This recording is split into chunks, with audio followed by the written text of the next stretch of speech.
क'क्राझार जिल्लानि सिङाव थानाय जौगाफु रोदोम क्लाबनि बानजायनायाव दिनै 15 आगस्ट 2023 इं कालार खालि चन्द्रपुर गुदि फरायसालियाव 2023 इं मायथाइयाव सेबाजों खुंजानाय मेट्रिक आनजादाव बर' बिजोंजों फरायनानै उथ्रिसार जानो हानाय गासै 10 आरो 2थि 3थि उथ्रिसारनो हानाय फरायसाफोरखौ बरायनायजों लोगोसे 2023 इं मायथाइनिनो एसिकजों खुंजानाय एचएस जोबथा आनजादनि फिथाइ उथ्रिसार जानो हानाय गासै 6 फरायसाफोरखौ बरायनाय हाबाफारि लानाय जायो।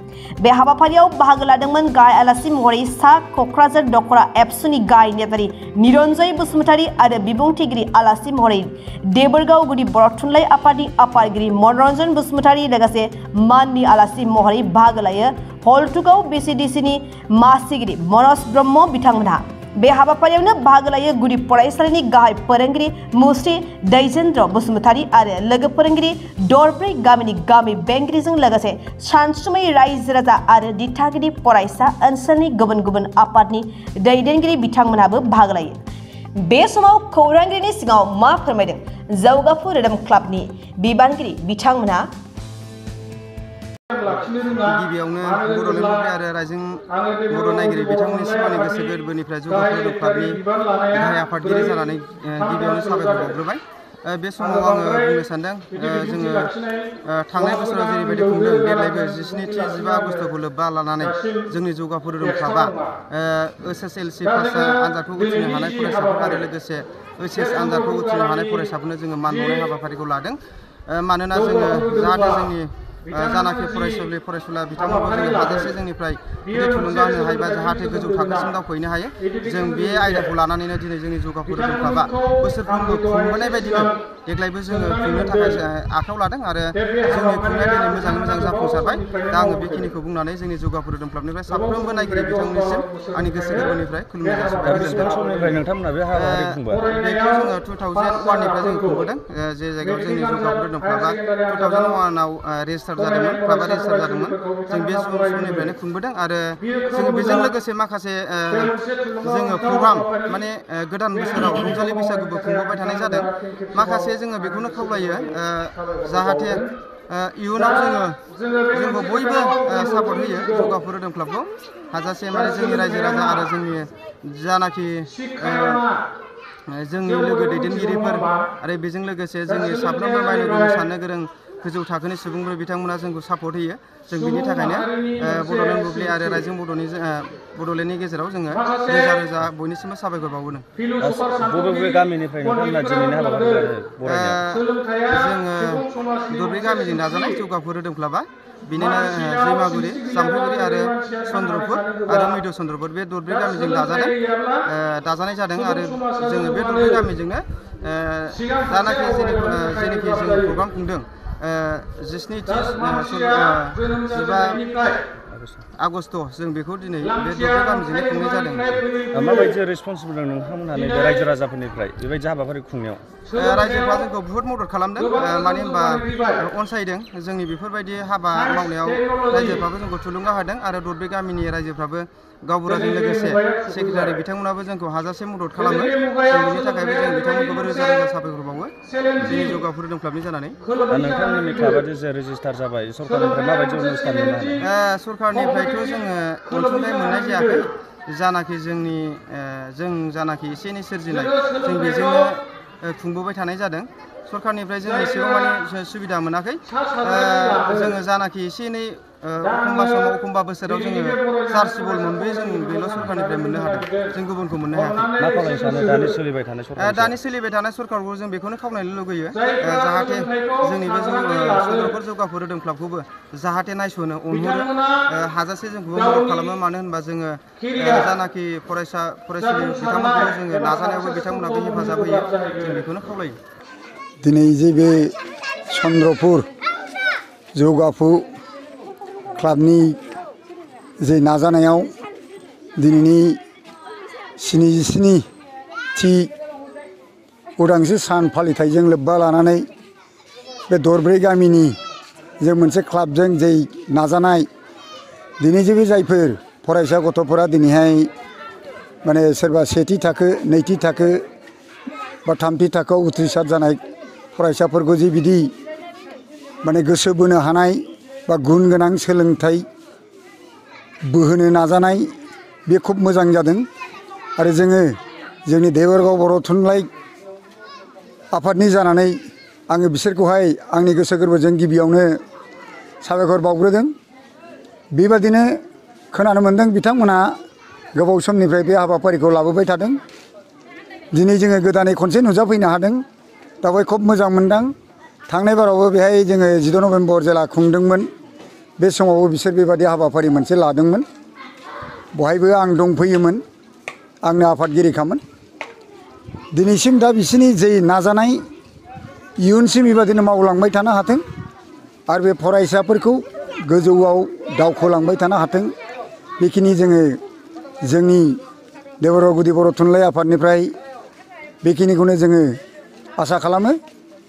दा बेखिनि समनि गेजेराव फरायसाफोरखौ जोङो गुन गोनां सोलोंथाइ लाबोनायनि थाखाय जे नाजानाय हाबाफारि बे खुब मोजां जादों। बे आथिखालाव नुनो मोनो जे गोबां लाइमोनफोरा माखासे फेग्रा मुवा बेसादजों गोदोसोनानै थानायखौ बे बिथिङाव सासे बर' थुनलाइ आफादनि नेता जानानै मा बुंनो सानो सार? दा बेथ' खुब गाज्रि। थारमाने बे जिनिसा जोंनि बर' समाजनि नंखायामोनानो। थारमाने दा बहाय गुबुन हारि जायफोरखौ जोङो मा होननानै बुङो, नामखौ डाइरेक्ट थांखिना बुंबा एसे गाज्रि जागोन। गुबुन हारि जायफोर माने बायह्रानिफ्राय फैनाय बिथांमोननि जे गाज्रि सोलोजोंहाय जोंनि बे दिनैहाय बे जोंनि समाजनि बर' गथ'फ्रा लाइमोनफ्रा माने बिसिनि बै सिङाव नाख्रेबजानानै जोङो दिनैहाय बेफोर जिनिसखौ लाग्रा जादों। हयथ' गोदोथ' गैखायामोनानो, जों नुफेरबोआखै। जोंनि दिनाव दिनैसिम आं 62 बोसोर बैसो जाबाय थेवबो नुवाखैमोन। खिन्थु नै दब दब जाखांबोगासिनो दङ बे जिनिसा आरो बिसोरखौ बैसिनि दारै फैदों बेफोर जिनिसा। हमजाबानो बिसोरनि मुं खोनायो।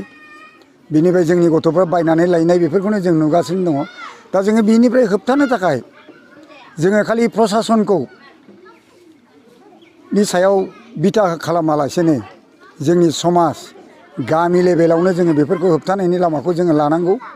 दा नुगासिनोबो दङ जायगा जायगा माने गामिफ्रानो गावबागाव गामियावनो सोरबा जुदि बेबादि फेग्रा बेसाद बेफोरखौ लानाय नुयोब्ला माने गामिनिफ्राय बैकट बेफोरखौ लानानै थैयोब्ला गोथैसालियाव जायगा गैया बेफोरबायदि माखासे हाबाफारि लागासिनो दङ। जों नुगासिनो दं, खोनागासिनोबो दङ। दा बेबादि खालामनानै जोङो जोंनि बैफोरखौ होबथानो हानाय लामाखौ जों खालामनांगोन गावबागाव गामि लेभेलावनो। खालि बे बिफानखौल' पुलिस बिफानखौ नेनानै जोङो खालामनो हानाय नङा। पुलिसफ्राथ' लाङो हमनानै दोनहैयो, दसे उनाव हगारहरफिनो। नाथाय जोङो बिसोरखौ जोंनि नैबे सास्तिया बिराद मोजां जादों। बिदि जुदि जोङो खालामनो हायोबा बिराद जोङो माने बे जिनिसखौ जों हमथानो हागोन बेखौनो आसा फारिनो हायो। प्रत्येक गामियानो नाजानांगोन। बेखौ जोङो मावफुंबानो होमबानो जों हमथानो हानाय लामाया फैगोन आरो। मा मेसेज होनो सार नैबे खौरांनि गेजेरजों आथिखालनि लाइमोनफोरखौ फरायनायनि बिथिङाव? दा बेहाय जोङो जेबादि दानि जायफोर फरायसुला फरायसुलि बिथांमोनहा जोङो गोदोनिफ्राय जोंनि समनिफ्राय नैबे दासिमाव फरायनाय बेलायाव गोदोथ' जोंनि दिनाव मा नुयोमोन जोङो 3rd डिभिजन हाइस्ट गामि दरसेयाव 3rd डिभिजन पास जाबानो उमुखनि फिसा मेट्रिक पास जाबाय बिराद दामिमोन। नाथाय दा बेखौ नायला जोङो। जोंनियाव दा डिस्टिंसन मारिनायखौ नायो। दा जोंनि बिमा बिफा गारजेनफ्रा जोंनि समाजा जोंबो बयखौबो जोङो बुंनांगोन जे मोजाङै फरायनांगोन। समाजजों लोब्बा लाफानानै माने नोङो समाजनि जे नियम खान्थि बादियै मोजाङै फरायसालियाव थांनानै गावनि गियानखौ गावनो आरजिनानै लानांगोन। सोरबा नोंनो गियानखौ होफैया। न'खरनि जे बिमा बिफानि बुंनाय सोदोब, रायजोनि समाजनि जे सावरायनाय बेफोरखौ मोजां मोजां सोदोबफोरखौ बुथुमनानै लानांगोन। होमबासो जोङो जोंनि फरायनायाव दावखोलांनो हागोन आरो जोंनि बिमा बिफा गारजेनफ्रा जोंनि रायजो राजाया बयनिबो थाखाय बे जौगाखांनाय गुन गोनां सोलोंथाइनि थाखाय हेफाजाब होनानै फरायसाफोरखौ गोजौ फारसे दैखोलांनो हानाय लामाफोरखौ मावफुंनांगोन। गुन गोनां सोलोंथाइ लायैनि थाखाय गुन गोनां सोलोंथाइ मोनलाङैनि थाखाय गोबां एन्ट्रेन्स एग्जाम गोबां कम्पिटिटिभ एग्जामफ्राव फेल जानानै गावनि केरियारखौबो दाना लानो हायाखै। बेबायदि दा नंगौ जोंनो गुन गोनां सोलोंथाइखौ नांगौ गुन गोनां सोलोंथाइयासो जोंनि सुबुं समाजखौ गोग्गो खालामगोन जोंनि सुबुं समाजाव गुन गोनां सोलोंथाइनि मानदण्डआसो जोंनि समाजखौ फोसाबगोन दिनै गुन गोनां सोलोंथाइनि अनगायै जोंनि समाजाव जोंनि गामियाव जों मा नुनो मोनो फरायनायाव नोंनि बिमा बिफाफ्रा गोबां गामियावनो गोबां गाइड खालामा नोंखौ जायगायावनो दा ओरैबायदि साग्लोबबोनो हमदों माखासे गाज्रि परिबेस गाज्रि आबहावायासो जोंखौ बारसिनबोगासिनो दं माखासे गाज्रि परिबेसखौ माखासे गाज्रि आबहावाखौ जोंनो दानानै लागासिनो दं नङा होमबा परिबेसखौ आबहावाखौ जोंसो दायो आबहावाया जोंखौ दाया मानसिखौ दाया आबहावाखौ जोंसो दायो आंनि फिसाया फरायनायनि अनगायै जौ लोंबाय थांखु जाबाय सिगारेट सोबबाय गान्जा सोबबाय ड्राग्स जाबाय बेजों लोगोसे आरो गुबुन गामिनि सोरबा गथ'आ सोलोंबावबाय ड्राग्स जाबाय थांखु जाबाय जौ लोंबाय परिबेसखौ मानसियासो दादोंना जाया इयुनाव मा जानो सानदों दा बेबायदि माखासे थासारिया फैगासिनो दङ जोंनि समाजाव गुन गोनां सोलोंथाइ लानायनि अनगायै नैबे माखासे गाज्रि गुन गोनाङासो फैगासिनो दङ जोंनि समाजाव दा जों बेखौ साबधान जोङो जोंनि माखासे गारजेनफ्रा जोंनि माखासे दिथागिरिफ्रा नै